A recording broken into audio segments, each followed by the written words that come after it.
नबी करीम सल्लल्लाहु अलैहि वसल्लम के जितने भी सहाबा हैं हमारे लिए मोहतरम हैं। हज़रत अली रज़ी अल्लाह ताला अन्हो ने भी उन पर कोई फ़तवा नहीं लगाया। और इस तरह हज़रत अली के साथ अम्मार बिन यासिर रज़ी अल्लाह ताला अन्हो थे,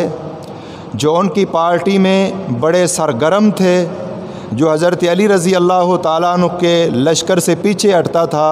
उसके ख़िलाफ़ बहुत सख्त थे और समझते थे कि सबको मिलकर अली रज़ी अल्लाह ताला अन्हु का साथ देना चाहिए। लेकिन इसके बावजूद जंग जमल से कबल हज़रत अम्मार बिन यासिर रज़ी अल्लाह ताला अन्हु ने फरमाया था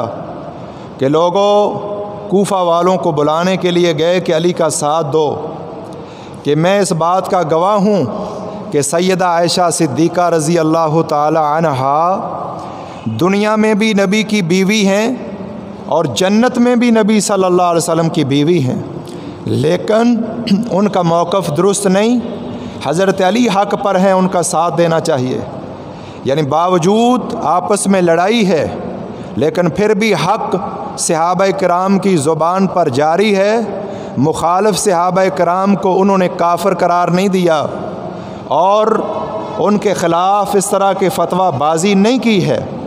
इसलिए अहलुस सुन्ना वल जमात नबी करीम सल्लल्लाहु अलैहि वसल्लम कुरान से लेकर नबी की हदीस तक, नबी की हदीस से लेकर सहाबा के फ़रामीन तक, सहाबा के फ़रामीन से लेकर अहलुस सुन्ना वल जमात के आइम्मा दीन, बड़े बड़े अकाबर उलमा, सब का मौक़िफ़ ये है कि जब सहाबा किराम में आपस में जंगें हुई हैं और उन जंगों की वजह से खून बहा है, बाद में आने वाले जो मुसलमान हैं उनकी ज़िम्मेदारी क्या है कि दोनों ग्रोहों का एहतराम किया जाए और दोनों की इज़्ज़त की जाए। किसी एक ग्रोह के पीछे लग के